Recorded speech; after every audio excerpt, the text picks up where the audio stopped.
Dr. Jahani. Bismillahirrahmanirrahim. Assalamualaikum warahmatullahi wabarakatuh.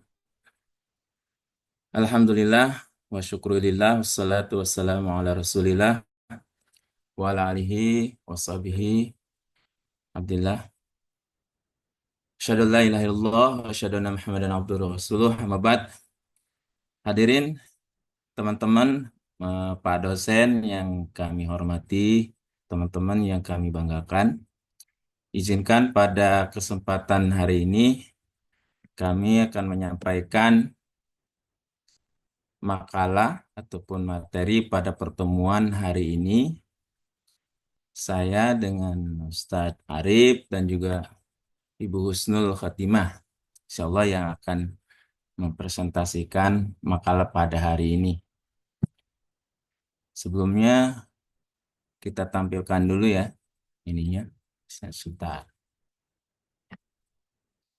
Ibu Husnul atau siapa yang bisa menampilkan? Bu, bisa nggak Bu? Sebentar, Pak. Baik.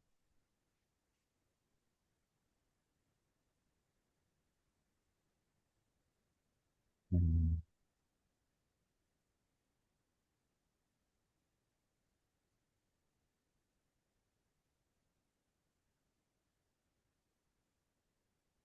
Udah ya. Oh Baik, ya, dah. Baik, terima kasih. Mana ya besar ini? Eh, besarnya. hmm, Udah tampil Bapak Ibu? Ya, sudah, Pak. baik. Baik. Eh, Insya Allah tema pada kesempatan hari ini desain penelitian tafsir Al-Quran. eh,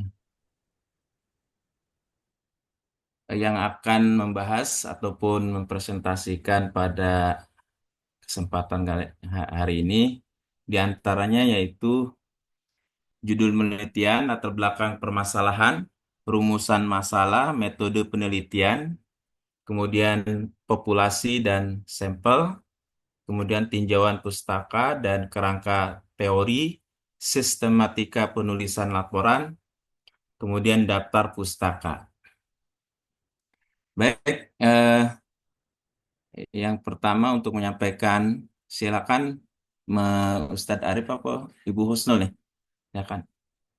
Saya, Pak. Baik, silakan Bu.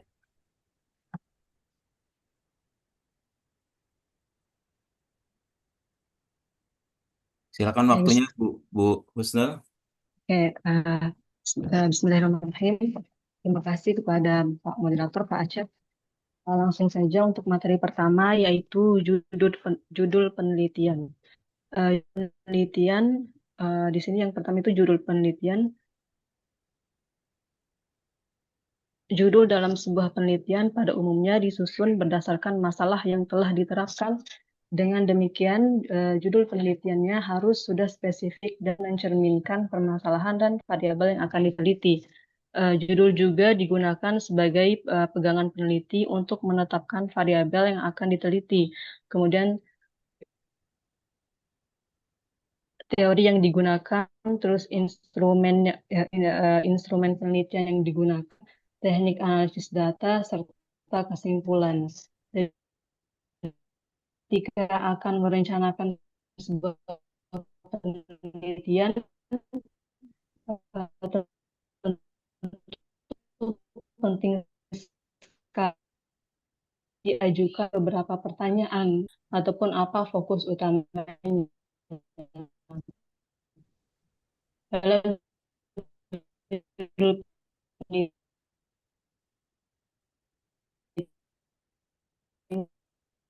itu harus menunjukkan kejelasan dan ketegasan di tengah masyarakat yang membutuhkan penelitian untuk memecahkannya. Kemudian selanjutnya yaitu latar belakang masalah. Latar belakang masalah suatu informasi yang disusun secara sistematis berkenaan dengan fenomena dan permasalahan-permasalahan yang menarik untuk diteliti. Dan juga dibuat untuk menjelaskan alasan mengapa suatu permasalahan akan diteliti atau urgensinya permasalahan dan pendekatan apa yang bisa digunakan untuk bisa menyelesaikan permasalahan itu. Kemudian latar belakang masalah dalam penelitian terdiri dari informasi tentang suatu permasalahan ataupun peluang permasalahan yang bisa ditindaklanjuti dengan penelitian, termasuk juga apa saja hal-hal yang melatar belakanginya. Jadi latar belakang masalah sederhananya berupa penjelasan dan penegasan tentang duduk persoalan yang diteliti dan pentingnya penelitian yang dilakukan. Dan juga berpatokan pada kecenderungan teoritis dan kecenderungan realistis mengenai fenomena yang diteliti. Adapun pokok tulisannya berupa question research-nya atau pertanyaan penelitiannya, uraian dari subbab latar belakang masalah, menjelaskan research gap-nya sampai terjawab adanya question research-nya. Maka perlu mengemukakan secara ringkas juga kecenderungan teoritis dan realistis apa saja yang relevan dengan fenomena ataupun topik penelitiannya. Kemudian selanjutnya materi selanjutnya yaitu rumusan masalah. Setelah melaksanakan identifikasi masalah, tahap selanjutnya ialah perumusan masalah. Rumusan masalah pada penelitian merupakan sesuatu yang sangat awal dan bisa menjadi penentu materi yang dilaksanakan pada penelitian selanjutnya, berupa sebuah pertanyaan yang nantinya ditemukan jawabannya dengan pengumpulan data. Kemudian di sini juga kami menemukan adapun hal-hal yang semestinya lebih didalami pada perumusan masalah. Yang pertama itu dirumuskan secara jelas, spesifik, dan operasional. Maksudnya rumusan masalah harus jelas atau tidak ambigu dan bisa diukur atau diuji secara nyata. Kemudian yang kedua, menggunakan kalimat tanya dengan merekomendasikan solusi tindakan yang dilaksanakan. Nah, maksudnya menyusun rumusan masalah dalam bentuk pertanyaan yang tidak hanya mendeskripsikan masalah, tapi juga mengarahkan pada pencarian solusi ataupun upaya perbaikan yang bisa dilaksanakan nantinya. Selanjutnya disusun dengan bahasa yang tepat dan cermat, kemudian mengandung gambaran mengenai fakta yang terjadi dari situasi yang dibutuhkan. Kemudian jelas cakupannya dan dapat diuji secara empiris. Jadi rumusan masalah itu merupakan suatu pertanyaan yang akan dicarikan jawabannya melalui pengumpulan data, pengujian hipotesis, dan analisis data. Jadi selanjutnya ada juga langkah-langkah perumusan masalah dalam penelitian. Yang pertama, identifikasi masalah awal. Nah, di tahap ini dimulai setelah peneliti berhasil merumuskan masalah yang akan diteliti, kemudian identifikasi masalah ini berkaitan dengan bagaimana peneliti mengungkapkan seluruh persoalan yang berkaitan dengan rumusan masalah. Yang kedua, mengembangkan referensi pada sumber literatur dan diskusi dengan ahli atau yang kompeten. Dan masalah yang telah ditemukan diperkaya lagi dengan berbagai literatur dan penelitian-penelitian sebelumnya yang relevan. Kemudian yang ketiga yaitu memahami konteks dasar penelitian. Masalah yang diteliti harus juga diberikan definisi yang jelas sehingga kesepahaman tidak akan muncul lagi. Jadi akan membantu peneliti sendiri ataupun pembaca nantinya. Kemudian yang keempat yaitu menyusun maps. Masalah penelitian digunakan untuk mengumpulkan fakta awal. Fakta awal tersebut diformulasikan dalam bentuk mind map atau peta pikiran. Tujuannya agar memudahkan peneliti untuk melakukan pemetaan. Jadi sebelum menyusun rumusan masalah secara tertulis, bisa juga membuat peta pikiran atau mind map untuk memetakan berbagai aspek dari masalah yang akan diteliti atau membuat gambaran visual yang sistematis atau mengelompokkan berbagai aspek yang berkaitan dengan masalah agar membantu peneliti juga memahami dan merinci masalah secara menyeluruh. Kemudian yang kelima itu membatasi masalah penelitian. Yang kelima ini bertujuan untuk mempersempit ruang penelitian atau mengerucutnya. Jadi tujuannya agar penelitian akan lebih mendalam lagi. Eh, Permasalahan penelitian ini juga penting untuk dibatasi. Jadi tidak semua yang ada di mind map itu harus dibahas. Jadi sebagai peneliti juga harus memiliki argumentasi yang kuat untuk lebih cenderung di satu titik tertentu pada penelitian yang akan dilakukannya nanti. Baik, terima kasih. Sekian dari saya. Selanjutnya saya kembalikan kepada moderator. Baik, makasih Bu Husnul Khotimah. Selanjutnya yang akan menyampaikan eh, selanjutnya yaitu Ustadz Arif. Silakan, Ustadz Arif. Baik, Bismillah. Selanjutnya kita akan membahas tentang metodologi penelitian. Ya, kalau tadi latar belakang masalah, rumusan masalah itu eh, itu adalah elemen penting, tidak kalah penting juga metodologi penelitian. Sebab nanti kita akan melihat bagaimana bagaimana logika berpikir seseorang peneliti itu kita akan melihatnya lebih dalam prosesi dia mengambil metodenya.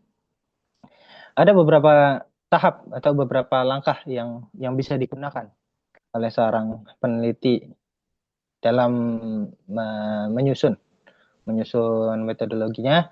Yang pertama adalah masalahnya dirumuskan dulu dan berikut juga dengan tujuan. Nah, biasanya perbedaan antara rumusan dengan masalah dengan tujuan penelitian itu hanya beda apa? Beda bentuk kalimat saja, ya. Kalau dalam rumusan masalah itu biasanya dibuat dengan bentuk kalimat tanya, tapi kalau dalam tujuan penelitian dibuat dengan kalimat positif atau kalimat statement positif. Yang kedua adalah menentukan konsep dan hipotesis serta mengeksplorasi pustaka. Tentu kita tidak akan bisa menetapkan metodologi apa yang akan kita gunakan dalam sebuah penelitian tanpa kemudian kita melakukan kajian pustaka. Meskipun nanti kita akan bahas juga tentang tentang studi pustaka atau studi literatur. Untuk melihat sebenarnya untuk melihat secara penelitian yang masuk ke dalam tema yang akan kita teliti itu sebelumnya sudah diteliti oleh siapa, menggunakan pendekatan yang seperti apa, metodologinya seperti apa, konstruk berpikirnya seperti apa, hasilnya seperti apa.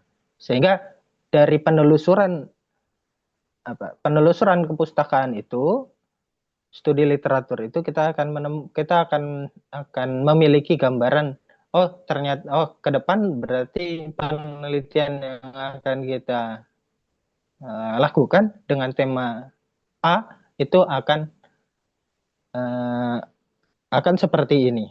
Jadi sudah ada gambar. Yang ketiga adalah pengambilan sampel, sampling.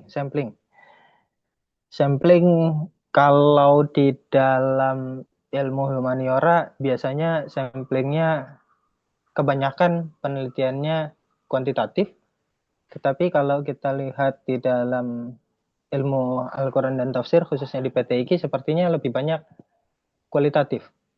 Jadi nanti bisa disesuaikan tentang untuk teknik pengambilan sampelnya atau samplingnya. Yang keempat, pembuatan alat-alat pendukung seperti survei, kuesioner. Nanti kalau misalkan ini biasanya digunakan dalam penelitian kuantitatif. Kalau kualitatif biasanya analisis data sekunder, ya. Atau nanti misalkan ada yang mau melakukan uji eksperimentasi, berarti disusun langkah-langkah apa saja dan membutuhkan alat-alat apa saja dalam untuk mengoleksi sebuah data. Selanjutnya pengumpulan data, editing data, dan kemudian analisis serta pelaporan. Inilah yang kemudian biasa kita paparkan dalam metodologi penelitian. Selanjutnya kita akan bahas tentang populasi dan sampel. Ya, secara definisi teman-teman bisa baca gitu ya. Sudah cukup jelas beda antara populasi dengan sampel. Populasi itu adalah apa namanya? Populasi itu adalah secara keseluruhan. Ya, kalau kalau penelitian kita secara kuantitatif, maka kita akan melihat gitu ya. Kita ingin memotret bagaimana satu wilayah tertentu, misalkan satu wilayah di Provinsi Kalimantan. Kita mau memotret tradisi Islam, tradisi membaca Al-Quran di Pulau Kalimantan. Maka populasinya adalah seluruh penduduk yang ada di Pulau Kalimantan. Maka kemudian kita nggak akan bisa atau terlalu berat untuk kita mengambil sampel secara keseluruhan. Maka kita harus mengambil sebagian untuk dijadikan representasi, gambaran yang cukup menggambarkan secara utuh bagaimana keseluruhan dari populasi itu. Beda antara sampel dengan populasi. Setelah itu dari sampel-sampel tersebut kita ambil data yang kita inginkan, dan setelah data itu kita collect, terus kemudian kita generalisasi untuk kemudian kita olah menjadi sebuah data dan disajikan sebagai data penelitian. Nah, ada dua teknik sampling. Ya, ada dua teknik sampling. Yang pertama adalah probability sampling, yang kedua adalah non-probability sampling. Kalau itu nanti turunannya agak banyak. Secara teoretik saya rasa di buku banyak. Ini kita sampaikan ini saja, jenis-jenisnya saja. Di probability sampling kita akan temukan ada simple random sampling atau sampling acak sederhana. Terus kemudian ada sampling acak berjenjang dan lain-lain. Di non probability sampling kita akan temukan ada systematic sampling, ada quota sampling, ada accidental sampling, dan lain sebagainya. Next, Pak, tolong, Pak. Nah, tinjauan pustaka. Literatur ini merupakan sesuatu hal yang penting. Jadi kalau dari tadi kita seakan-akan mendengar kata penting itu banyak sekali di dalam presentasi ini. Tapi suka nggak suka, mau nggak mau kita harus katakan bahwa setiap elemen di dalam sebuah penelitian yang kemudian nanti kita tulis dalam sistematika penulisan itu adalah hal yang penting, sebab antara satu elemen dengan elemen yang lain itu saling berkesinambungan. Tinjauan pustaka ini memberikan informasi kepada kita tentang tentang penelitian-penelitian terdahulu. Kita mau meneliti, misalkan kalau kemarin kita sempat bahas tentang studi Living Quran, maka untuk kemudian mencari gambaran, saya mau meneliti tentang tradisi membaca ayat Al-Quran, ayat tertentu di dalam Al-Quran di desa A, maka saya harus melihat kira-kira bagaimana sih orang-orang ya sebelum saya melakukan penelitian, sehingga sudah ada gambaran. Inilah tujuan dari tinjauan pustaka. Secara garis besar, sumber-sumber bacaan itu dapat kita bedakan. Kita bedakan ke dalam dua kelompok. Yang pertama adalah sumber bacaan umum, dan kedua sumber bacaan khusus. Nah, di mana nanti kita akan temukan di dalam sumber acuan umum, itu kita akan temukan teori-teori, konsep-konsep yang kemudian nanti kita jadikan sebagai grand teori biasanya. Kalau di sumber acuan khusus kita akan temukan tentang metodologi, tentang teknik sampling, dan lain sebagainya. Di next, Pak, tolong. Nah, selanjutnya kita akan bahas tentang kerangka teori. Semua penelitian yang bersifat ilmiah maka membutuhkan teori. Teori itu harus, teori yang digunakan harus jelas. Sebab teori itu berfungsi untuk merumuskan hipotesis sebagai sumber rujukan atau referensi untuk menyusun instrumentasi penelitian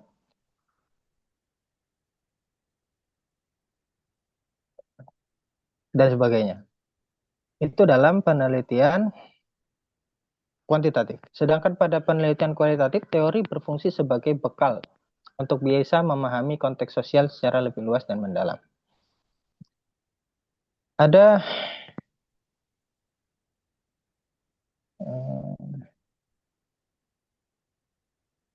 Nah, dalam kerangka teori ada 3 hal, ya, ada 3 hal yang harus ada. Yang pertama, teori itu adalah serangkaian preposisi antara konsep-konsep yang saling berhubungan. Yang kedua, teori harus menerangkan secara sistematis suatu fenomena sosial dengan cara menentukan hubungan antar konsep. Dan yang ketiga, teori menerangkan fenomena tertentu dengan cara menentukan konsep mana yang berhubungan dengan konsep lainnya.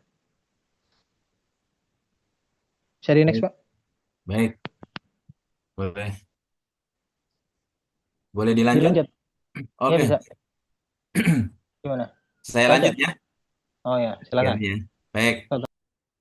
Selanjutnya, sistematika penulisan laporan. Langkah terakhir dalam seluruh proses penelitian ialah menyusun laporan. Mulai laporan penelitian, ilmuwan lainnya dapat memahami, menilai, dan mengkaji ulang hasil penelitian yang dengan itu ilmu pengetahuan mengalami perkembangan. Laporan harus disusun dan ditulis menurut tata penulisan ilmiah yang disepakati sebuah institusi penelitian atau sebuah perguruan tinggi atau universitas. Seperti yang kita tulis di sini sebagai contoh ataupun penulisan yang biasa secara umum. Yang pertama itu bab 1 meliputi pendahuluan yang isinya membahas tentang latar belakang masalah, identifikasi masalah, pembahasan masalah, perumusan masalah, tujuan penelitian, manfaat penelitian, kerangka teori, tinjauan pustaka, metode penelitian, pemilihan objek penelitian data dan sumber data, teknik input dan analisis data, pengecekan keabsahan data, jadwal penelitian dan sistematika penulisan. Itu di bab 1. Nah, kurang lebih begitu isinya yang di bab 1. Dan kemudian bab 2, penampilan sebuah kajian teoritis yang berkaitan dengan tema penelitian, variabel penelitian, hingga teori-teori yang digunakan dalam sebuah penelitian. Isi bab 2 dan bab 3 isi utama. Dan bab 4 merupakan pembahasan tentang analisis data dan pemaparan hasil penelitian. Kemudian selanjutnya bab 5 penutup yang berisikan kesimpulan-kesimpulan dan saran.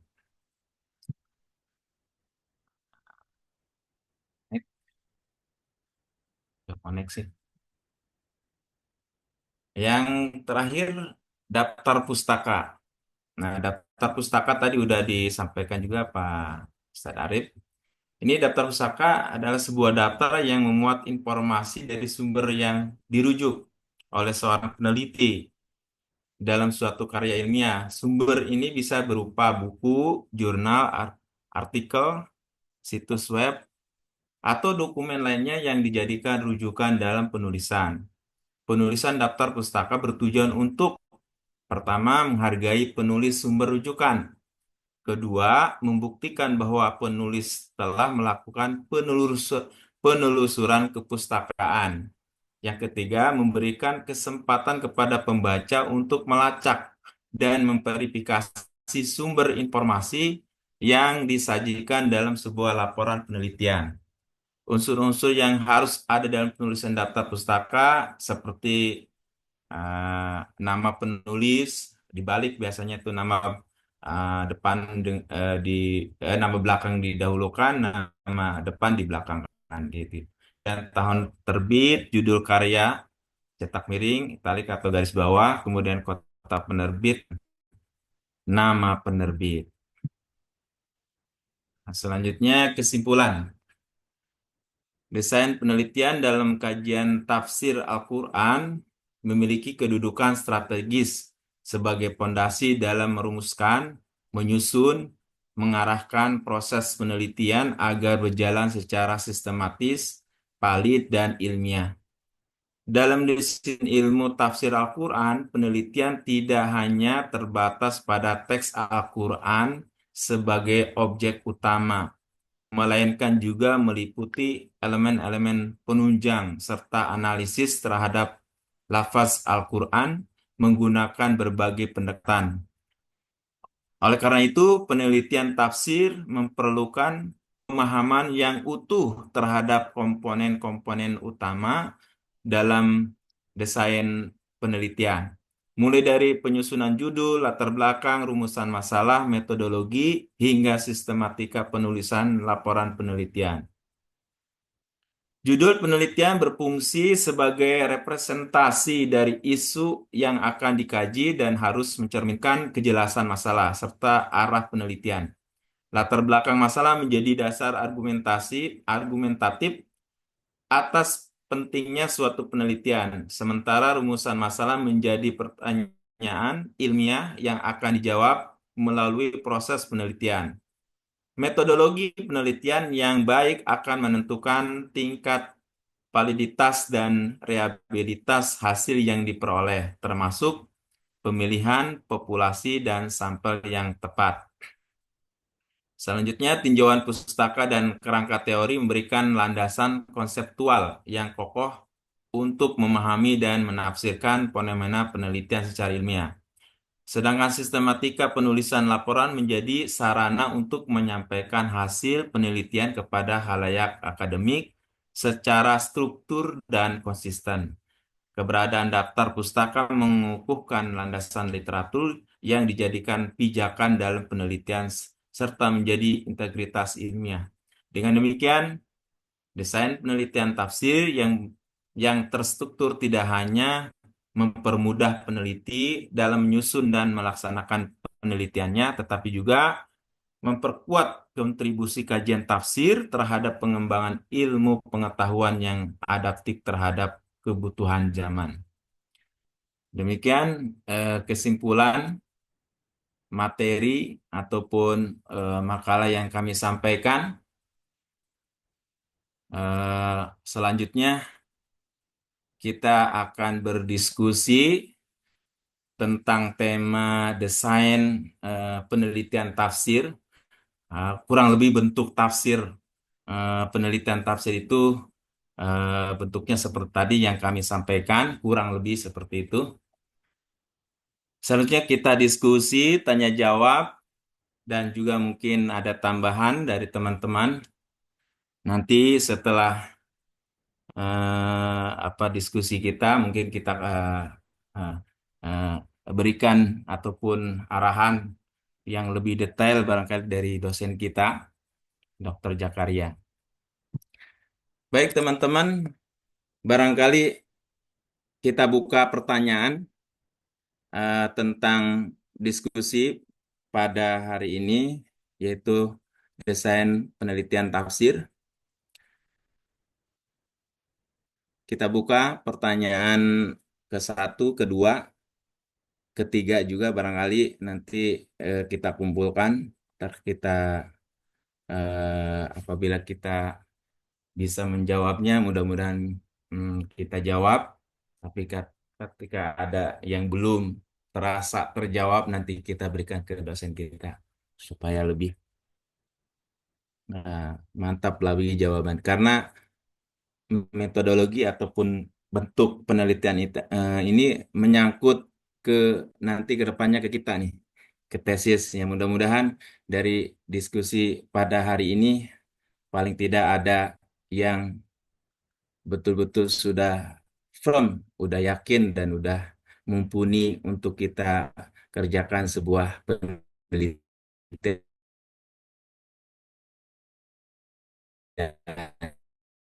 yaitu tesis kita nanti ke depan. Yang bertanya, Atau absen, Pak.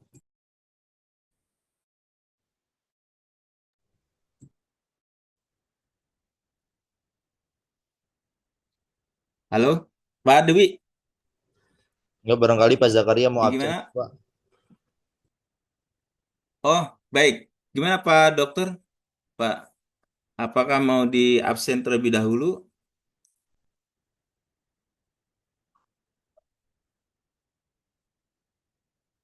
Enggak, biasanya enggak, Ustaz Dewi. Kan ntar terakhir. Hmm.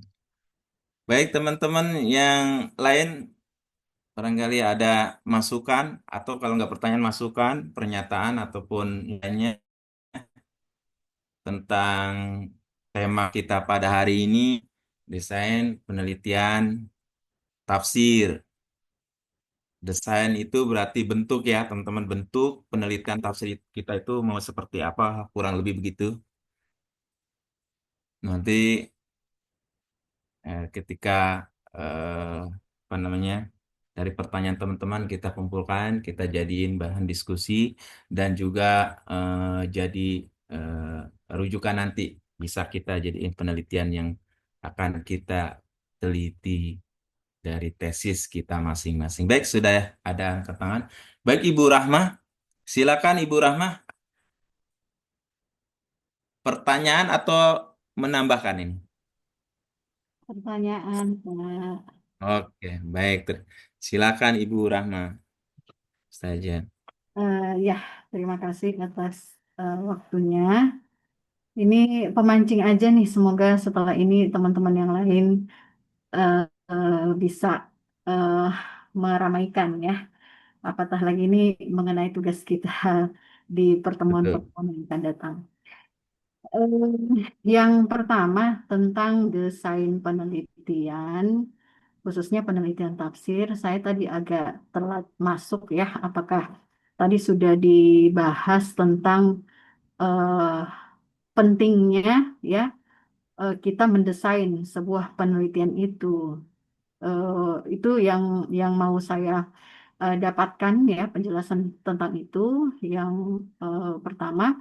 Kemudian yang kedua, secara umum tentang penelitian ini eh, apa apa sih yang membedakan ya untuk penelitian eh, tingkat ya strata S1, skripsi dan tesis itu?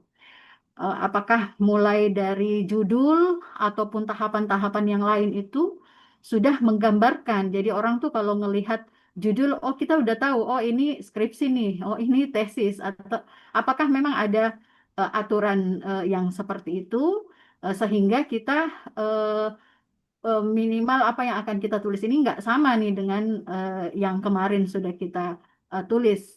Apa yang paling membedakan ya antara skripsi dan tesis itu. Itu dulu deh Pak Aceh. Baik, baik. Terima kasih Bu Rahma.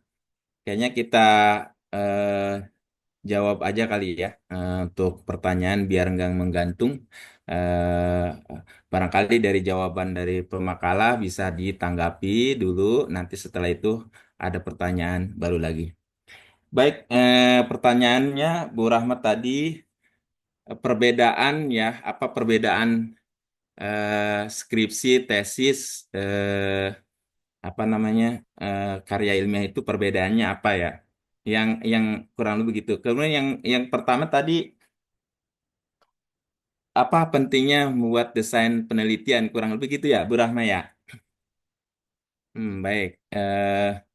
Silakan Ustadz Arif terlebih dahulu untuk menjawab pertanyaan dari Ibu Rahma. Ini ada dua pertanyaan yang lumayan bagus pertanyaan ini karena kadang-kadang kita juga dari penelitian skripsi dengan tesis barangkali apa sih perbedaannya ya dari tesis dan skripsi. Ada kalau dari segi penulisan bagaimana apa gitu. Silakan Ustadz Arif dulu. Ustadz Arif. Baik, Bismillah. Eh, Yang saya ketahui penelitian itu ada dua jenisnya. Pertama penelitian ilmiah dan kedua penelitian tidak ilmiah, non ilmiah. Hmm. Penelitian non ilmiah itu seperti halnya kayak kita mau cari tahu apa teknik merapikan pakaian itu kan research juga, tetapi tidak ilmiah karena ya sudah informasi yang datang kepada kita olah terus kemudian ya sudah kita itu dijadikan sebuah pengetahuan bagi kita secara pribadi.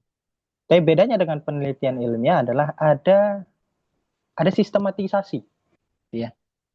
Kalau di pendahuluan kami tulis bahwa penelitian ilmiah itu adalah sebuah kegiatan ilmiah yang ditempuh melalui serangkaian proses yang panjang.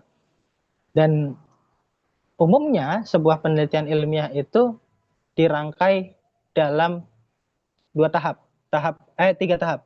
Tahap pertama adalah tahap membaca literatur dan menelusuri sumber-sumber literatur yang ada terdahulu.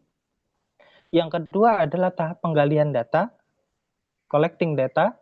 Yang ketiga adalah tahap penyajian laporan dalam sistematika khusus. Ya, makanya bobot penelitian ilmiah itu lebih besar daripada penelitian non ilmiah. Nah, terus apa korelasinya dengan desain penelitian gitu ya? Apakah penelitian itu harus didesain? Jika penelitian itu adalah penelitian ilmiah, maka harus didesain. Kenapa? Karena sederhananya untuk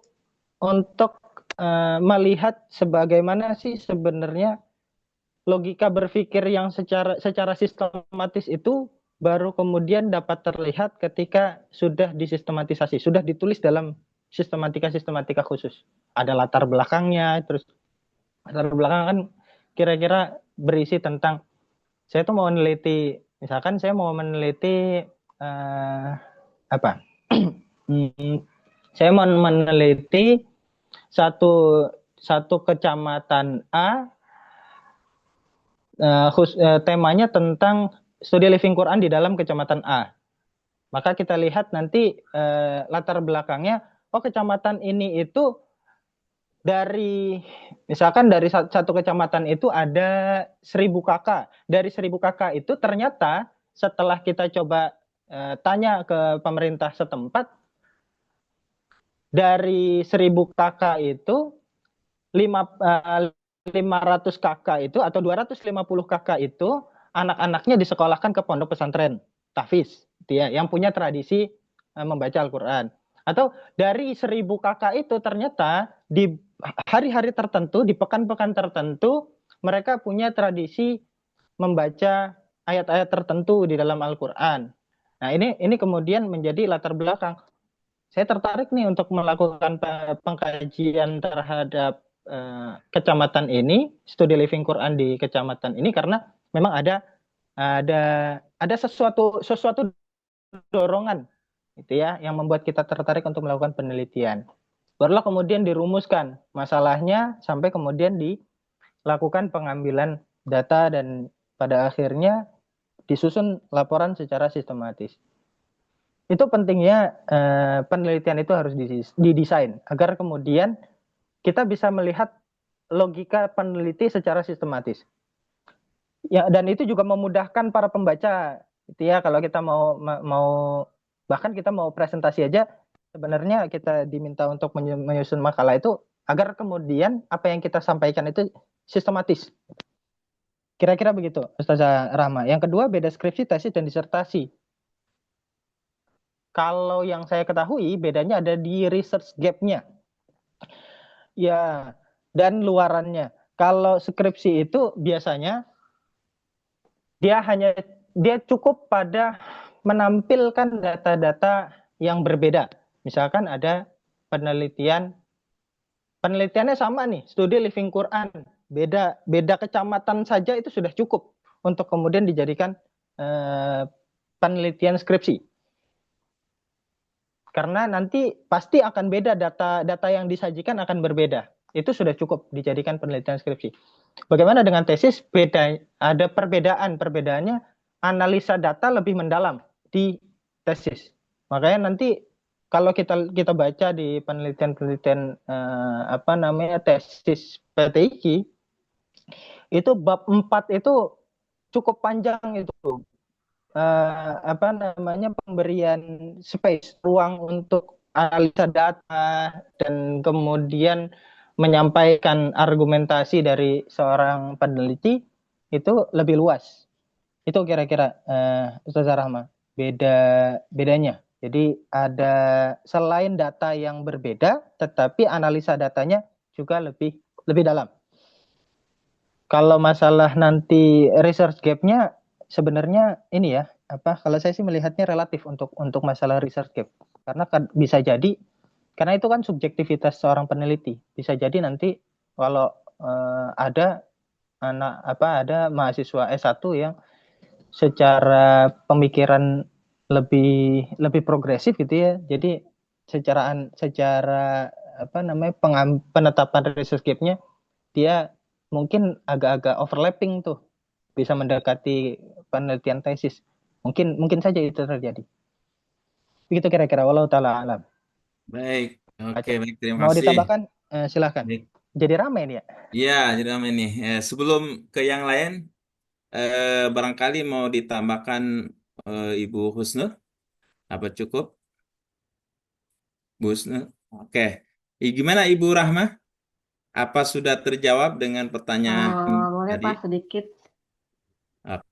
Oke, boleh, boleh. Boleh ditambahkan juga, boleh Bu Rahma, silakan. Sebelum kita ke teman-teman yang lain, ada ya 3 teman nih yang mengangkat tangan, kita berdiskusi. Gimana Bu Rahma? Tadi Bu Husnul mau menambahkan? Oh, Bu Husnul? Oh ya, Ya, ternyata. ya, Ya, Pak, silakan. sedikit menambahkan ya. Mm-mm. Kan tadi Bu Rahma menanyakan apakah penting kita mendesain sebuah penelitian. Jadi menurut saya itu sangatlah penting sekali mendesain sebuah penelitian. Kenapa penting? Jadi yang pertama itu menentukan arah dan tujuan yang jelas. Jadi di saat desain penelitian ini membantu sekali untuk merumuskan pertanyaan penelitian dan tujuan yang spesifik agar lebih spesifik ya, sehingga prosesnya itu berfokus pada satu titik gitu. Jadi agar lebih mengerucut. Kemudian yang kedua itu memilih untuk memilih metode yang tepat.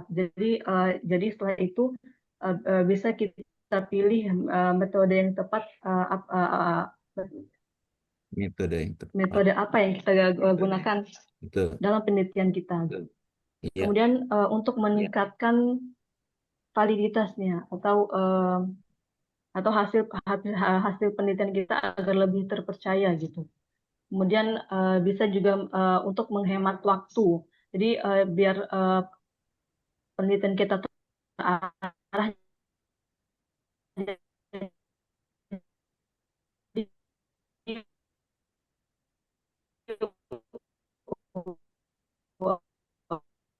waktu kita tidak sia-sia untuk hal-hal yang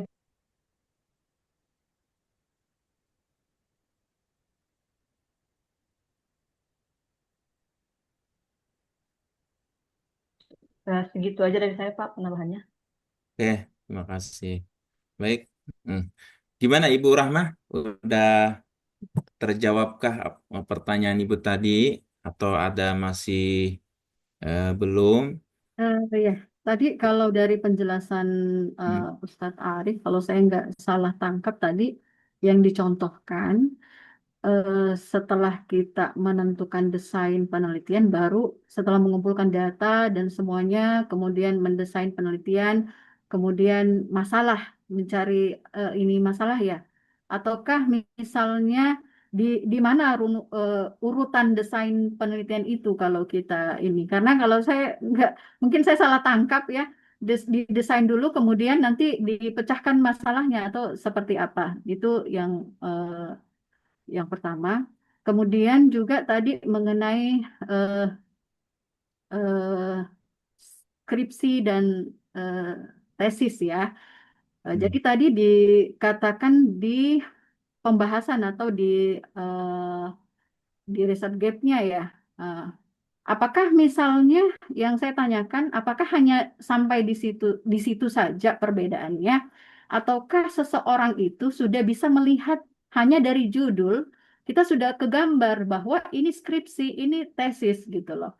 Ataukah ada memang kata-kata kunci yang dipakai terkait khusus untuk skripsi, untuk tesis dan sebagainya. Supaya misalnya kita kalau ngelihat, oh udah tahu, oh ini skripsi, oh ini tesis ranahnya. Ataukah memang kalau kita melihat dari analisa dan sebagainya, apakah kita harus ngelihat sampai ke dalam atau cukup dengan tergambar, ya? Ada mungkin kata-kata kunci dan seterusnya. Sejauh yang saya pahami itu ya, jadi dari judul pun itu sebenarnya sudah bisa ini sih membedakan. Ya, Baik. kalau saya merasa dari judul kurang cukup representatif. Meskipun nanti di halaman awal kan selain judul nanti di bawahnya ada ini penelitian disertasi, ini penelitian tesis, penelitian skripsi. Maka dari situ pembobotannya kita akan bisa melihat.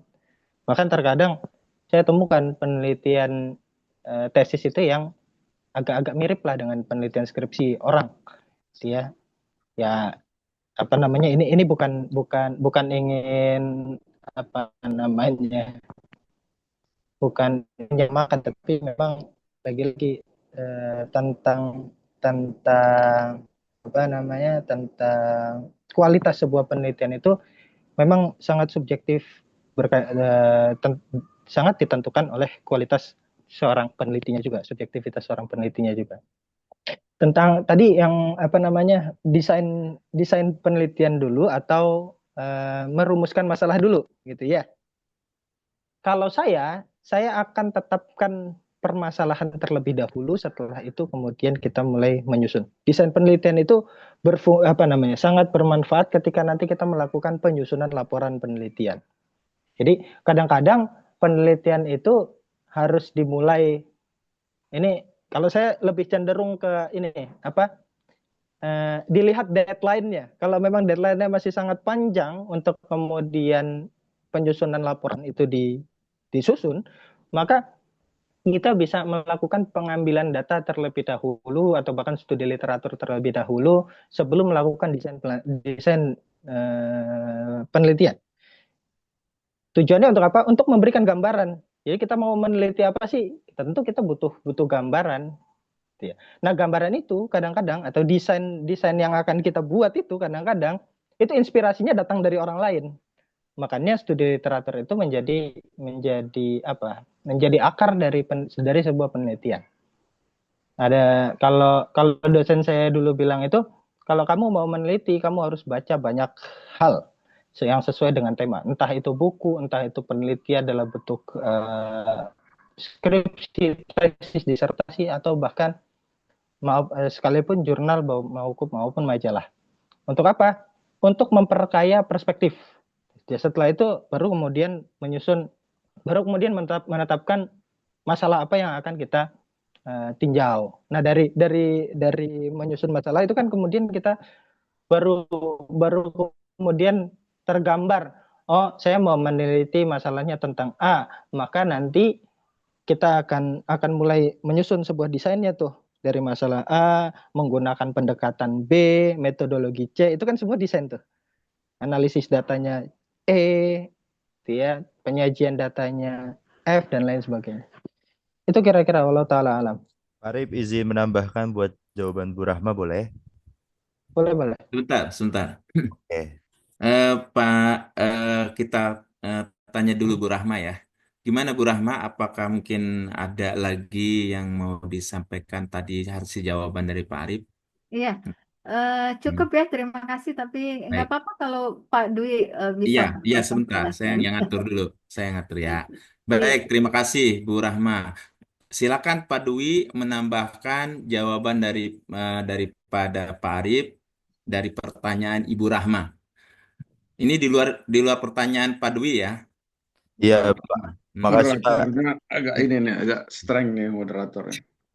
Ini Biar teratur gitu. Soalnya kan ini metodologi ya. Saya juga pengen pengen maksimal belajar ini. Kalau kadang-kadang kita tersendat di metodologi atau nyari apa. Silakan Pak Dwi, silakan. Baik, paling sedikit aja Bu Rahma ya. Kalau memang merasa Hmm. sudah cukup, tidak masalah. Ini mungkin menjadi informasi aja ya. Kalau terlihat dari judul, mungkin skripsi lebih deskriptif, misalnya lebih terbatas pada satu tafsir ya Bu.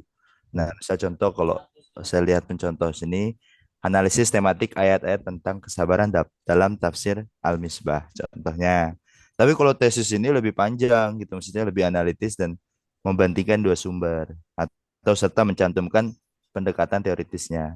Jadi lebih panjang, kompleks juga dan pendekatan atau teori tertentu.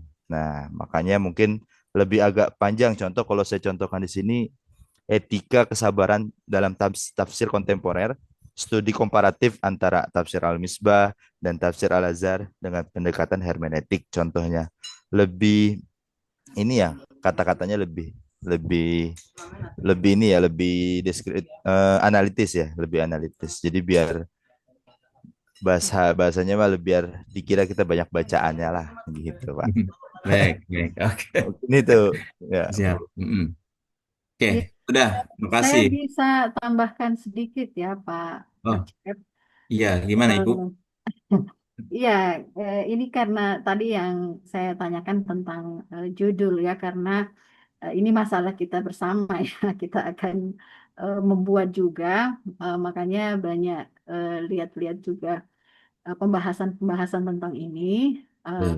nah, kalau di judul sebenarnya katanya tuh dosen itu udah bisa ngelihat sebenarnya dari judul. Jadi dari judul itu sudah bisa memperlihatkan dua hal. Yang pertama adalah level ilmu, yaitu stratanya, dan juga bidangnya. Jadi dalam judul itu sebenarnya sudah include di situ. Jadi orang kalau pakarnya, kalau dia bisa melihat judul, dari situ sudah tergambar bahwa ini Baik, baik. levelnya Contoh, stratanya contoh mana Bu Rahma. dan contoh misalnya. Kalau kata-kata kunci yang biasa Misalkan kalau dipakai untuk skripsi, contoh.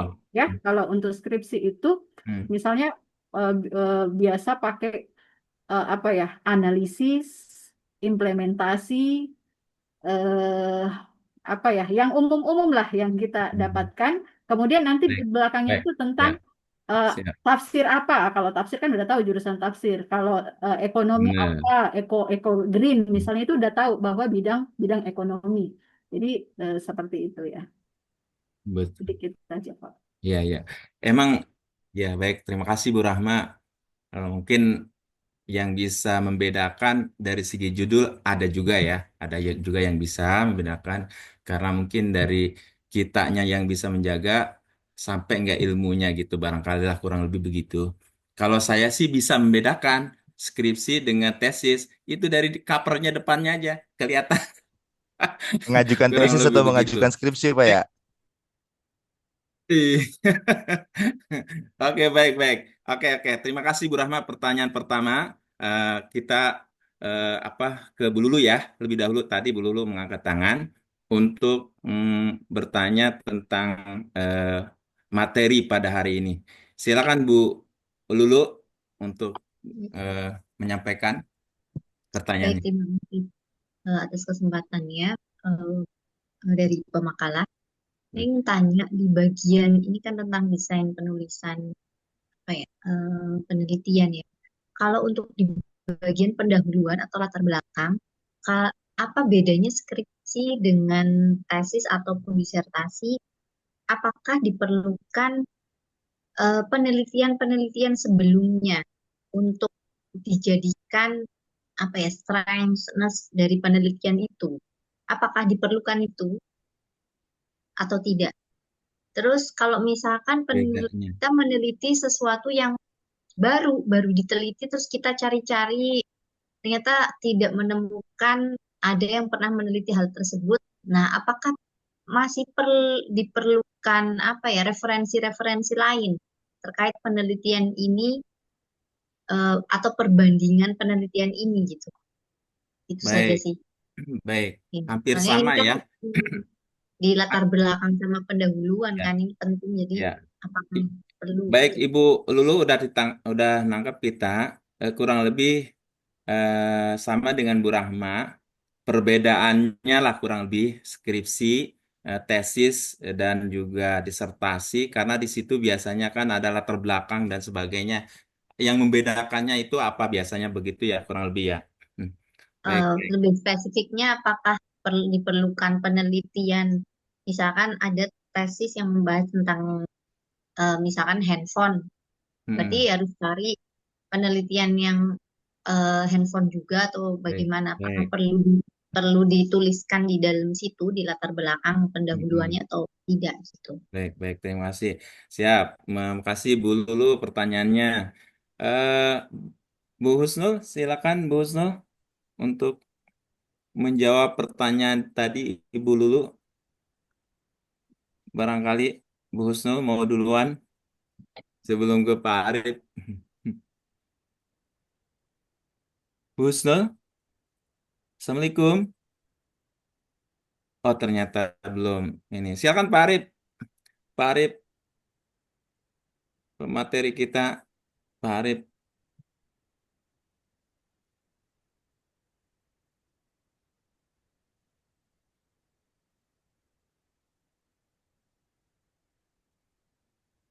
Mana ini? Nah, Pak Acep yang menjawab aja kan Pak Acep satu kelompok. Silakan Aktif loh. Atau tampung dulu Pak, Saya biar bagian terakhir. terakomodir semua pertanyaan.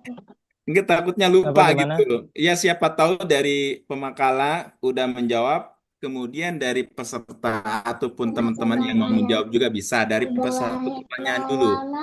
Baik. Kenapa Pak gimana? Arif, silakan mau ngomentari atau Apa yang menjawab pertanyaan dari Bu Lulu tadi. tentang Baik ya. literatur Halo. terdahulu ya? Iya, betul. Apakah perlu Apakah dicantumkan dimasukkan di mana? di Dimasukkan bagian di pendahuluan bab itu kan satu. Kalau di bab 1. Perlu nggak? kalau Maksudnya perlu Bu, perlu. Baik itu apa namanya? Baik itu Astagfirullahaladzim. Penelitian terdahulunya dalam bentuk skripsi, disertasi atau tesis, skripsi, tesis atau disertasi maupun dalam bentuk jurnal ilmiah. Itu tetap perlu, tapi tidak dimasukkan di dalam latar belakang, melainkan dimasukkan ke dalam bab 1 khusus di subbab studi kepustakaan. Tuh. Nanti di bab 1 itu ada pertama ada apa namanya? Coba Pak Acep dibuka lagi di sistematika penulisan Pak Acep. Tolong Pak. Oke, baik. Nah,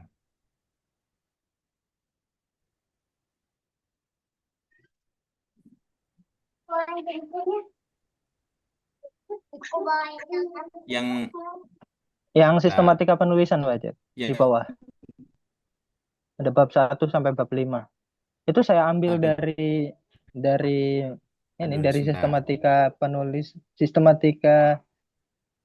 sistematika tesisnya mahasiswa P3. Penulisan? Ya, sistematika Yang ini penulisan. bukan Ustadz Arif? Ya, bab 1 itu ini nanti ada udah. isinya pendahuluan, ada latar belakang masalah, ada identifikasi masalah, pembatasan masalah, sampai nanti tinjauan pustaka. Dan tinjauan pustaka ini berisi tentang itu tadi tesis-tesis atau disertasi-disertasi yang temanya seragam dengan tema yang akan kita kaji. Terus gimana kalau misalkan temanya nggak ada nih, misalkan kita yakin betul nih temanya baru banget nih. Saya agak skeptis untuk meyakini ada apa namanya, ada sebuah tema yang baru tanpa kemudian tema ini tema terdahulu yang udah pernah dilakukan.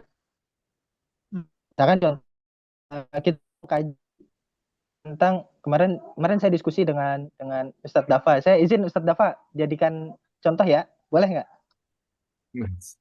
Nggak apa-apa, silakan. Monggo. Kalau boleh Luar biasa. itu, kalau boleh saya coba breakdown Silakan Pak. dari diskusi dengan Ustadz Izin Dafa. pada Pak. Misalnya tentang temanya tentang menggali pertanyaan awalnya adalah dari sebuah pertanyaan, kenapa di dalam surat Al-Ikhlas itu tidak ada kata ikhlas dan di dalam surat Al-Ikhlas semuanya berisi tentang tauhid. Maka kemudian kalau kita breakdown itu menjadi sebuah tema, ini kan kita bisa temukan pertama tema korelasi antara surat Al-Ikhlas dengan tema tauhid. Tentu ini akan kita temukan. Kita akan temukan banyak sekali penelitian yang mencoba menggali makna tauhid dari surat Al-Ikhlas misalkan. Tetapi kan dalam hal ini yang ingin kita kaji sebenarnya bukan makna tauhidnya saja, tetapi apa sih sebenarnya misalkan yang ingin kita kaji bukan makna tauhid dari surat Al-Ikhlasnya, tetapi ada rahasia apa di dalam surat Al-Ikhlas yang tidak mencantumkan kata ikhlas di dalam ayat, di dalam penjabaran ayatnya, melainkan temanya bahkan secara tema tidak menggambarkan tema keikhlasan. Atau jangan-jangan dari sudut pandang peneliti ada nih korelasi antara tema keikhlasan dengan surat Al-Ikhlas yang berbicara tentang tauhid. Qul huwallahu ahad, Allahus samad, lam yalid walam yulad walam yakul lahu kufuwan ahad. Itu ada korelasi, ada korelasi dengan makna keikhlasan. Nah, baru kemudian nanti makna keikhlasannya dieksplorasi. Begitu kira-kira. Jadi nanti proses studi kepustakaannya bisa cari tentang tema tauhid atau tema keikhlasan atau tema surat Al-Ikhlas. Nah, biasanya kita untuk mendapatkan kata kunci ini kita bisa temukan di dalam abstrak. Jadi kalau misalkan mau mengetahui sebuah penelitian ini berbicara banyak tentang apa, lihat di abstrak kata kunci. Itu biasanya kita akan temukan dari kata kunci ini nanti dalam penelitian A dia banyak berbicara tentang tafsir Al-Ikhlas sebagai kata kunci, terus dikasih koma, terus kasih koma tauhid, kasih koma tafsir Al-Qur'an. Maka dia banyak berbicara tentang surat Al-Ikhlas, tafsir Al-Qur'an, dan juga makna tauhid di dalam surat Al-Ikhlas. Begitu kira-kira Ustazah Allah Ta'ala. Ya, syukron Ustaz. Tapi kalau misalkan itu kan berarti studi kepustakaan itu kan berarti kayak terkait materi dari judul yang kita ambil gitu kan. Tapi kalau misalkan penelitian, misalkan kita udah tahapan di level tesis, perlukah kita mengambil penelitian, misalkan ada penelitian misalkan tentang handphone Nokia misalkan gitu ya. Terus ternyata di skripsi itu ada yang mengambil judul handphone Nokia, apakah kita perlu ambil? Padahal itu levelnya tingkatannya skripsi gitu. Sedangkan kita sedang ada tesis level tingkat tesis gitu. Apakah perlu juga dimasukkan? Mending gak usah. Kalau saya diskusi dengan dosen saya dulu waktu skripsi, kalau bisa jangan, kalau kamu nanti penelitian di tesis, level tesis, jangan ambil sumber rujukan dari skripsi. Kalau mau ambil dari skripsi, maka cari skripsi-skripsi yang sudah terindeks. Terindeks itu maksudnya sudah sudah ditulis dalam bentuk jurnal ilmiah dan kemudian diterbitkan lewat penerbit yang otoritatif, misalkan Garuda atau Sinta atau Scopus misalkan. Nanti kan ada kualifikasinya tuh, Sinta Q1, Q2, Q3, Q4, Q5. Nah, kalau jurnal-jurnal yang seperti itu mau kita pakai apapun juga nggak masalah. Karena kadang-kadang ada peneliti di tingkat deskripsi yang secara pribadi, secara subjektif, dia penggalian masalahnya dalam, pengolahan datanya juga bagus, dan kemudian secara penulisan juga bagus. Dan itu didorong oleh beberapa dosennya untuk kemudian diterbitkan ke jurnal nasional misalkan, dan terus kemudian dapat publikasi ilmiah. Maka saya rasa itu bisa dijadikan rujukan gitu. Karena sudah diterbitkan secara nasional. Kalau skripsi kan nggak semua skripsi diterbitkan secara nasional. Hmm. Biasanya mangkrak di perpustakaan kampus.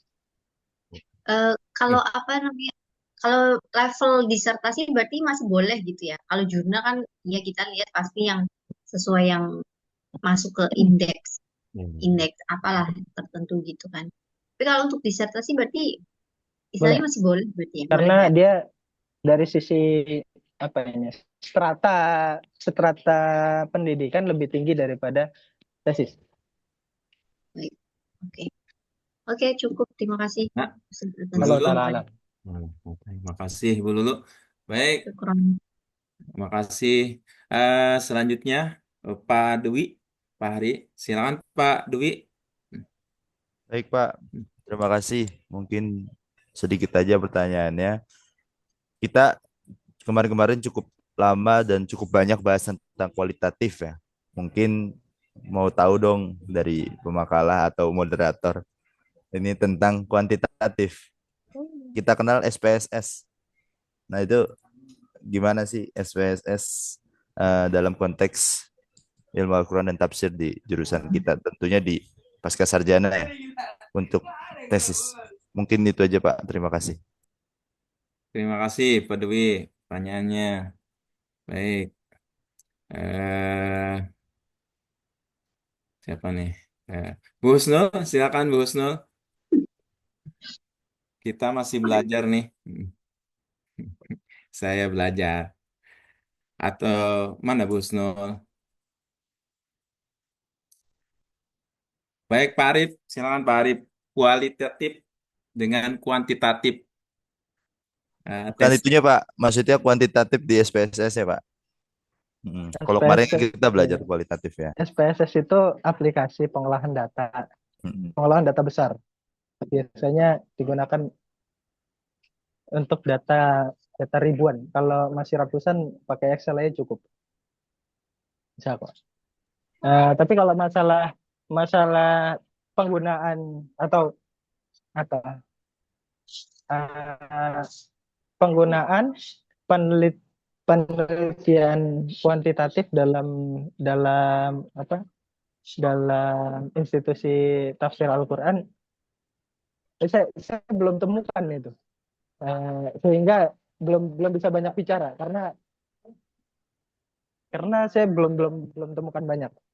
Kalau Ustadz Dwi pernah temukan, mungkin bisa banyak bercerita. Karena biasanya SPSS itu digunakan untuk mengolah data secara yang bisa dihitung. Gitu. Sepertinya Ustaz Zalulu pernah dulu skripsinya pakai kuantitatif ya? Enggak sih, kuali. Kalau saya skripsinya kualitatif. Kuali saya. Oh, kualitatif. Ya, begitulah. Memang ada beberapa jurusan yang memang lebih banyak kuantitatifnya.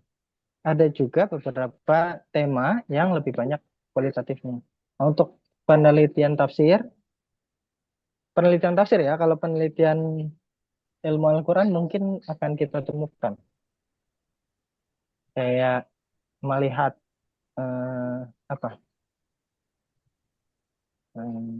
misalnya studi living Quran di sekolah yang setiap pagi ngajakin anak muridnya untuk sholat duha dan zikir pagi. Nah, korelasi aktivitas pagi harian itu sholat duha dengan zikir pagi terhadap peningkatan kualitas akhlak. Itu kan bisa direcord dengan data kuantitatif. Nah, ini ada tambahan nih Ustadz. Jadi, apakah bisa di penelitian tafsir ini memadukan kuanti dan kuali? Sebentar Ibu ya. Bentar. Gitu. Pak Dwi, gimana Pak Dwi? Mungkin Pak Dwi juga bisa mau bercerita, boleh untuk RPS. Tadi apa tuh yang berkaitan dengan SPSS. data? RPS. Silakan Pak Dwi. Silakan Pak Dwi. Kayaknya Pak Dwi ini punya pengalaman banyak nih kayaknya. Silakan Pak Dwi. Boleh share ke kita. untuk Kayaknya Pak Acep yang harus jawab ya, nggak Pandi. saya masih Iya, belajar banget Pak Dwi.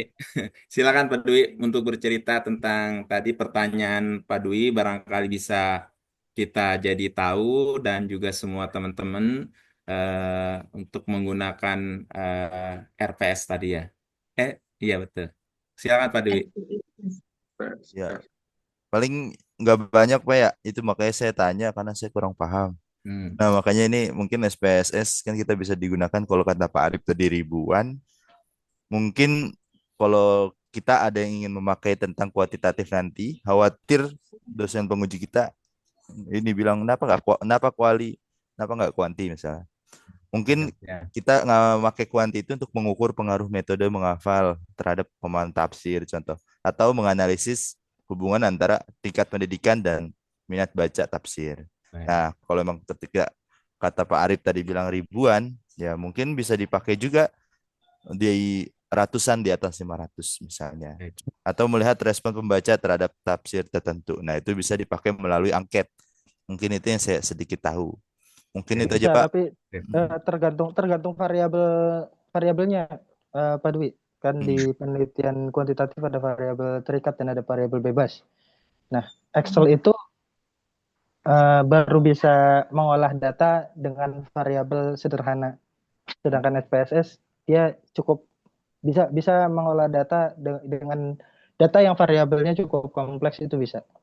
Nah, ya. Jadi memang sih biasanya kalau dulu waktu skripsi itu saya sempat konsultasi ke beberapa dosen, kalau penggunaan SPSS untuk data yang ratusan itu kayaknya sayang karena harus beli lisensinya dulu dan lain sebagainya lah. Berarti Prosedurnya repot itu gitu ya. ada aplikasinya berarti Ustadz ya. Itu aplikasi, Pak. Oh, Aplikasi aplikasi. Hmm. Windows.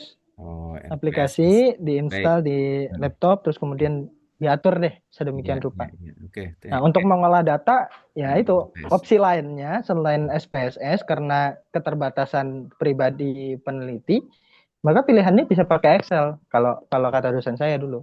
Itu untuk skripsi. Kalau untuk tesis, sepertinya akan direkomendasikan untuk menginstal SPSS agar kemudian data yang disajikan akurasinya lebih tinggi. Baik, Oke, oke. baik Pak. Barangkali kita Gimana? sapa Pak Bima juga. Ini beliau di MPDI kemarin. Manajemen. Nah, itu lebih banyak Baik, SPSS-nya oke. barangkali mau. Oke, baik. Atau enggak nanti Cukup Bu Pak Lulu. Dewi. Pak Dewi, udah cukup ya. Terima kasih pertanyaannya. Tadi ada yang katakan sebentar ya Bu Lulu. Tadi Bu Lulu mau menambahkan Buat apa Andi tadi? tuh. Ya, sebelum ke Pandi sebentar. Kita ada waktu 15 menit lagi. Gimana Bu Lulu tadi menambahkan apa, Bu?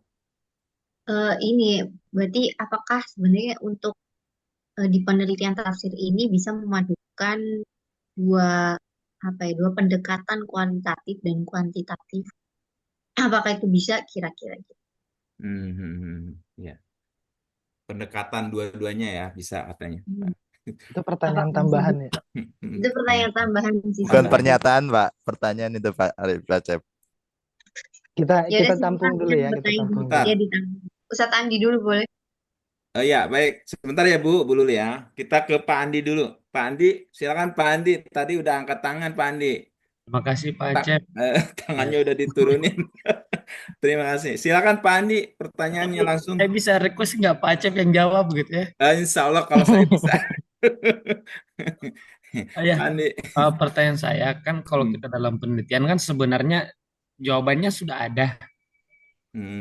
Jadi sebenarnya yang mau kita turunkan itu kan tentang sistematika apa yang kita pikirkan. Karena nggak mungkin kita penelitian kalau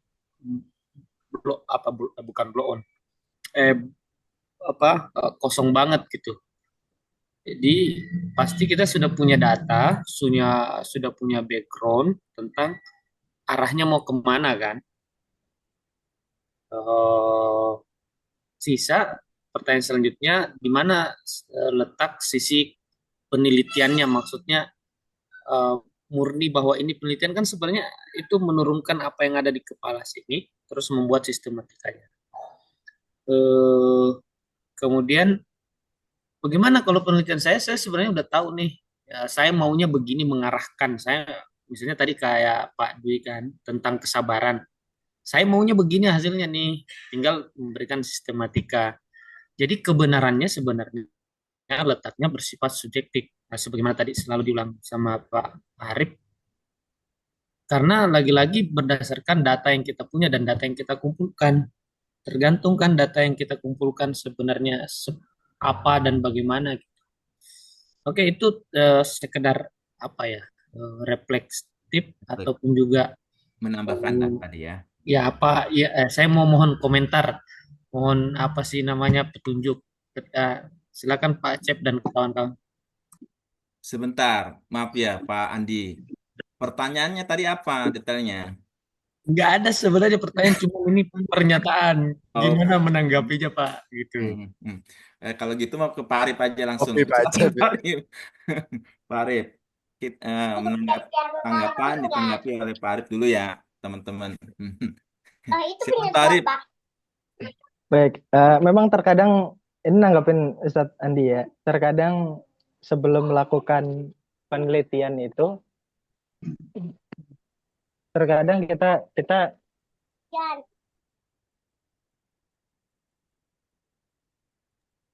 terkadang kita punya asumsi-asumsi tertentu gitu ya. Itu yang bisalah kita sebut sebagai sebuah hipotesa. Karena tema ini tentang ini, arahnya ke sini. Tanpa kemudian melakukan penelusuran studi kepustakaan. Tapi kadang-kadang setelah melakukan studi kepustakaan, ternyata kesimpulan kita itu dihadapkan dengan statement-statement yang lain, terus kemudian di dalam apa namanya, di dalam termanya Hegel itu ada tesa, ada antitesa, ada sintesa gitu. Jadi kesimpulan kita itu jadi lebih holistik. Yang awalnya misalkan kesimpulannya A, baca literatur ada 10, kok ternyata apa namanya, jawabannya agak-agak sama, tetapi ada apa namanya, ada sesuatu hal yang membuat kita terpuaskan. Nah, pada akhirnya kita bisa membuat kesimpulan sementara hipotesanya jadi A aksen. Tapi menariknya setelah kita kemudian coba gali data-data secara faktual, ya, terus kemudian kita lakukan apa namanya, pengujian terhadap data dan penganalisaan terhadap data secara ilmiah, akhirnya bukan A aksen itulah yang kemudian kita taruh di dalam kesimpulan, melainkan hasilnya bisa B. Ini yang ingin saya sampaikan, bahwa terkadang asumsi kita itu mendahului mendahului prosedur yang harus kita lakukan. Dan kalau prosedur itu sudah kita lakukan dalam sebuah penelitian, bisa jadi kesimpulan sebelum yang kemudian kita punya dalam batin kita itu adalah kesimpulan yang benar. Di akhir perjalanan penelitian, ternyata tidak ada korelasinya kesimpulan sebelumnya dengan data dan hasil yang kemudian kita ada dari hasil analisis datanya itu. Nah, itu biasanya kayak gitu dalam penelitian eksperimental itu terjadi itu. Misalkan kita mau mereaksikan antara senyawa H2O misalkan dengan HCl, tapi ternyata dalam teorinya harusnya jadi senyawa baru, tetapi ternyata di dalam proses eksperimentalnya ada senyawa-senyawa lain yang kemudian mengganggu, pada akhirnya senyawa yang dihasilkan berbeda. Terus kemudian tinggal dibahas itu kenapa hal itu bisa terjadi ya. Itu nanti jadi kesimpulan baru yang berbeda dengan hipotesa yang ada. Kalau menjawab pertanyaannya Ustaz Jalolo, saya bisakah? menanggapi lagi enggak? Iya, gimana? Mau menanggapi dulu. Iya. Pertanyaan selanjutnya, gimana kalau hasil penelitian saya itu ternyata tidak benar, jadi hipotesa awalnya tidak benar gitu. Judulnya misalnya tentang hipotesa awalnya salah, berbeda dengan kesimpulannya. Iya, jadi judulnya tuh begini, misalnya nyalain lampunya deh. judulnya kesabaran kesabaran dalam Al-Quran. Ternyata dalam Al-Quran, contoh, ternyata dalam Al-Quran nggak ada kesabaran gitu, misalnya. Gimana itu, Pak? Kalau kalau penelitian lapangan, eksperimental memang enak gitu, karena kita bisa memberikan jawaban iya dan tidak.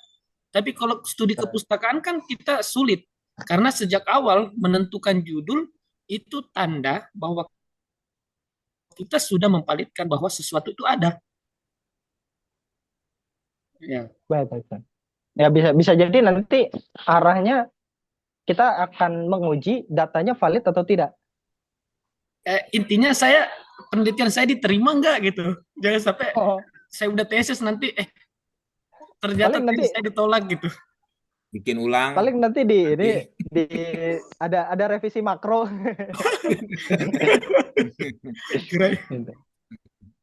Baik. Tapi itu gini, kira-kira. saya juga tadi ya. Kalau misalkan tadi ya hipotesisnya itu ternyata sesuai gitu. Nanti di saat kesimpulannya, apakah itu menjadikan istilahnya malah ya penelitiannya ya akhirnya cuma ya sekedar meneliti aja, jadi apakah itu mengurangi esensi kemenarikan dari sebuah misalkan tesis atau penelitian kayak gitu? Ataukah itu juga ya? udah intinya kita apa namanya kerjakan aja atau bagaimana itu Ustadz? Dalam Nanya boleh ya? Boleh tambahin. Enggak, maksudnya sebetulnya kalau dalam meneliti itu yang paling utama ditentukan itu judul apa masalah? Panji Rahman nih ampuh ya. Gitu. Ketemu apakah judulnya begini apa masalahnya dulu dapat baru tentukan judul. Bukankah masalah dulu? Ya, kalau saya masalah dulu. Saya masalah dulu karena judul itu dia berisi beberapa elemen penting. Pertama, elemen variabel yang akan diteliti. Kalau itu ada beberapa variabel. Yang kedua, berisi tentang tema penelitian. Misalkan tema penelitiannya tafsir atau tema penelitiannya ilmu-ilmu Al-Quran. Tentu dari sisi judul akan berbeda nanti. Terma-terma yang akan kita gunakan. Yang ketiga, masalah. Kalau tadi saya contohkan pakai permasalahannya Ustadz Dafa. Kalau kita ingin mengkaji korelasi antara kata ikhlas di dalam surat Al-Ikhlas dengan ketiadaan kata ikhlas di dalam surat Al-Ikhlas, berarti kan kita ingin mengkaji di mana tuh kata ikhlas itu harus ditetapkan di dalam surat Al-Ikhlas. Nah, ini kan itu udah mencakup permasalahan, sudah mencakup variabel, dan sudah mencakup tema yang akan kita bahas di dalam penelitian itu. Gitu. Jadi judul itu sudah merangkum banyak elemen. Setelah setelah dialektika yang cukup panjang mengkonstruk sebuah masalah dan kemudian melihat beberapa variabel yang berhubungan dengan masalah tersebut. Berarti kalau selama masih ada masalah aman-aman aja gitu kan jadi penelitian. Iya. Masalah bisa 1, bisa 2, bisa 3. Kalau kayak yang penting ada masalah. Tadi kalau ada masalahnya berarti aman ya kan? Iya, karena kan nanti yang diuji ketika kesimpulan itu adalah koherensi antara rumusan masalah dengan kesimpulan. Kalau tidak ada koherensi, maka bisa dibilang penelitiannya tidak valid. Tapi kalau ada koherensi, maka penelitian itu valid. Entah nanti koherensinya positif atau negatif. Oke, terima kasih banyak Ustadz Arif. Nah, Ustadz Lulu yang tadi, apakah dimungkinkan penelitian tafsir itu menggunakan mixed method? Dimungkinkan, tetapi saya belum belum lihat ya. Belum menemukan aja. Mungkin kalau misalkan Ustazah Lulu mau coba, tapi sepertinya yang akan cukup enak itu bukan penelitian kepustakaan, Tapi ya tema-tema yang kemarin Bu Lulu coba angkat kayak tema tentang kenakalan remaja atau tema tentang Gen Z, terus kemudian nanti membutuhkan apa? Membutuhkan afirmatif dari subjek-subjek itu untuk kemudian kita lihat oh secara psikis itu Gen Z itu masuk ke dalam yang mana, seperti apa. Itu kan untuk sampling saja. Metode apa namanya? eh, kuantitatif itu untuk sampling saja, pengambilan data, sehingga dimungkinkan sebenarnya. Tinggal nanti kita lihat saja tema penelitiannya apa, variabel yang akan berhubungan dengan tema tersebut apa saja. Gimana Bu Lulu? Allah taala alam. Ya. Lagi, tadi kan yang tadi misalkan, tadi agak nyambung sama yang Benar, saya kita tanyakan. ada 2 menit lagi ya. Iya. Kita kasih ke silakan Bu Lulu. Ya, apa namanya yang istilahnya kita sudah menemukan masalah, tapi kayaknya kita tahu jawabannya itu, oh nanti akan seperti ini, seperti ini, seperti ini. Tapi nanti ternyata pas saat sudah selesai analisis, maksudnya sudah selesai penelitian dan jawabannya sama dengan kita, apakah itu mengurangi apa ya? Ya tadi mengurangi apa sih namanya? eh, Mengurangi ya kemenarikan dari sebuah tesis atau jadinya kayak flat atau bagaimana tuh Ustadz? Atau ya ini flat-flat aja. Apakah masih perlu kita ambil hal tersebut atau kita mencari sesuatu masalah yang memang akhirnya menjadikan apa adanya hal baru gitu yang ditemukan. Menurut Saya Ustadz jawab gimana? subjektif ya Bu ya. Gitu. Menurut saya itu tidak mengurangi apa? Tidak mengurangi menariknya sebuah perjalanan intelektual atau perjalanan ilmiah, penelitian ilmiah. Karena tentu saja nanti kita kalau lagi-lagi saya pakai istilahnya Hegel aja ya. Tesa, antitesa, sintesa itu bukan kemudian seperti apa namanya, bukan kemudian hanya bisa berlaku dalam lingkup yang material seperti kita punya kesimpulan bahwa pagi itu adalah saat di mana matahari terbit, siang itu saat di mana matahari di atas kepala, dan sore itu ketika matahari tenggelam. Boleh jadi kesimpulan awalnya begitu, tetapi nanti akan ada satu masa di mana di kita dikabarkan bahwa matahari tidak terbit dari sisi yang biasanya kita lihat. Biasanya kita lihat matahari terbit di mana? Di timur. Terus kemudian nanti akan ada masanya di mana matahari terbit dari barat. Dan boleh jadi nanti disitulah kemudian proses ilmiah itu adalah proses di mana kalau yang saya ini ya yang saya pahami itu ya adalah proses pengujian kesimpulan-kesimpulan yang saat ini kita punya. Kalau hari ini kita berkesimpulan bahwa Gen Z punya kepribadian A, B, C, D, E, dan itu informasinya datang dari berbagai macam informasi yang kita dapat gitu ya. Dari podcast lah, dari media lah, dari mana. Terus kemudian kita tertarik nih dari masalah itu. Kita coba uji statement tersebut dengan metodologi ilmiah, dengan penelusuran informasi, dengan pengujian data secara valid. Terus kemudian dari aktivitas ilmiah itu kesimpulannya ternyata sama. Bukan berarti kemudian menegasikan proses yang kemudian sudah kita lalui menjadi hambar nih, nggak ada rasanya jadinya. Enggak, tapi petualangan itu ya yang enak, yang enak itu, meskipun kesimpulannya ternyata sama ya kesimpulannya. Iya, maksudnya kayak misalkan salah satu penyebab kenakalan remaja adalah misalkan remaja menggunakan media sosial tidak bijak. Kalau hipotesisnya mungkin oh iya betul.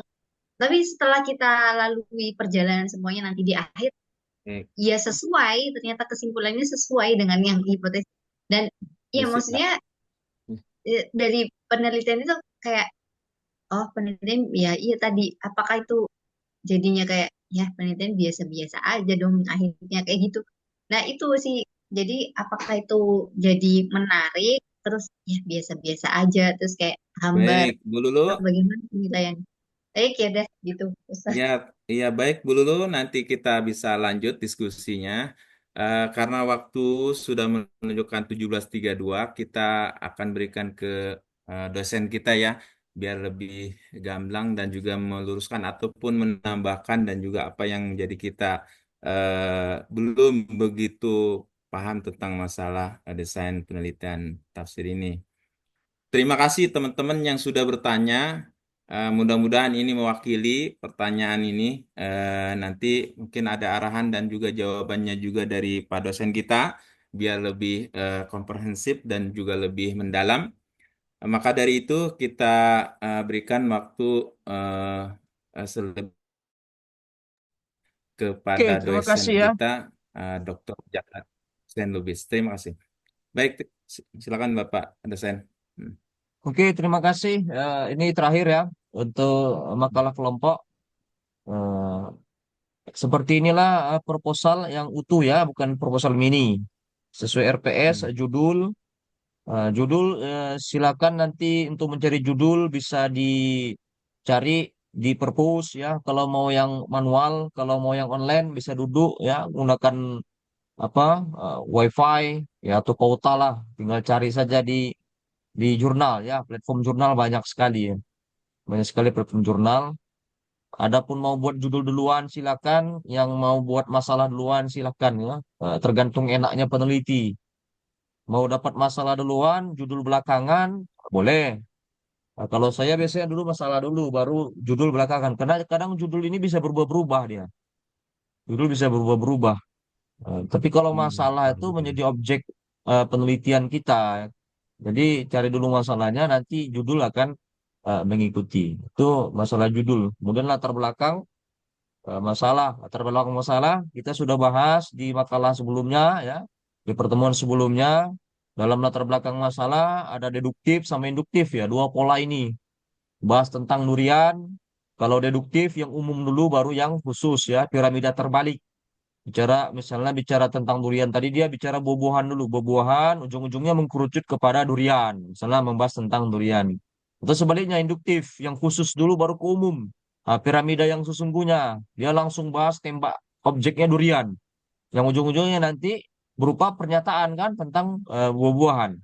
Itu kira-kira untuk latar belakang masalah. Kemudian selanjutnya identifikasi, kemudian apa lagi? Merumuskan. Karena dari banyaknya latar belakang masalah pasti memunculkan pernyataan-pernyataan. Pernyataan-pernyataan atau permasalahan-permasalahan ini menjadi rekomendasi untuk penelitian selanjutnya atau regenerasi lah, atau adik-adik kelas kita nanti yang ingin melanjutkan kira-kira ada relevansinya judul dengan kita. Jadi diberilah suatu identifikasi masalah ya, poin 1, poin 2, poin 3, poin 4, poin 5. Dan ini tentunya tidak semua bisa kita bahas, makanya kita batasi ya. Mungkin 2 poin saja, 3 poin saja ya. Kemudian baru dirumuskan. Rumuskan berupa pertanyaan. Bisa 1 pertanyaan, bisa 2 pertanyaan. Kalau dia studi tokoh, ya cukuplah pertanyaannya 1 saja untuk representasi dari bab 4. Karena kalau studi tokoh, bab 3 itu sudah masuk tokohnya. Misalnya tadi tokoh siapa? Quraisy Shihab. Langsung bab 3 itu biografi Quraisy Shihab. Jadi tidak usah lagi dibuat pertanyaan. Nah, jadi pertanyaannya khusus untuk bab 4 saja. Tapi kalau dia tidak studi tokoh, buat saja 2 pertanyaan. Pertanyaan pertama untuk bab 3, pertanyaan kedua untuk bab bab 4. Jadi jumlah total seluruh bab itu buat saja 5 bab. Ya. Nah, itu gitu. Baru apa lagi? Latar belakang masalah, rumusan masalah. Nah, dalam RPS apa lagi?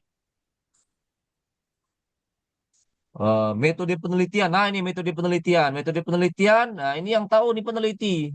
Ya. Mau menggunakan pendekatan apa? Jenis penelitiannya, kualitatif, kuantitatif. Tadi dibahas hipotesis. Bagaimana Pak kalau seandainya penelitian kita itu tidak menunjukkan tadi Mas bahas kesabaran, misalnya dalam Al-Quran tidak ada kesabaran, walaupun tidak ada nanti hasilnya itu sudah jadikan penelitian, ya. Ya, misalnya membuktikan pengaruh, apakah ada pengaruh misalnya agama terhadap individu seorang, misalnya kalaupun tidak ada, ya hasilnya itu sudah dikatakan penelitian.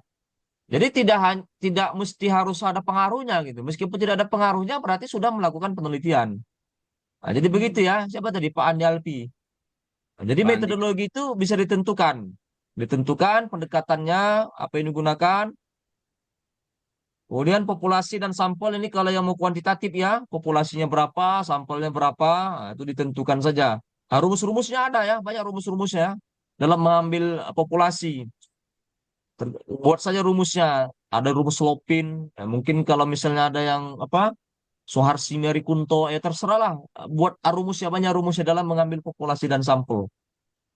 Kerangka teori, yang paling utama di sini adalah kajian terdahulu yang relevan, ya. Penelitian-penelitian, jurnal, tesis, disertasi yang ada relevansinya dengan penelitian kita. Nah, ini paling penting ini.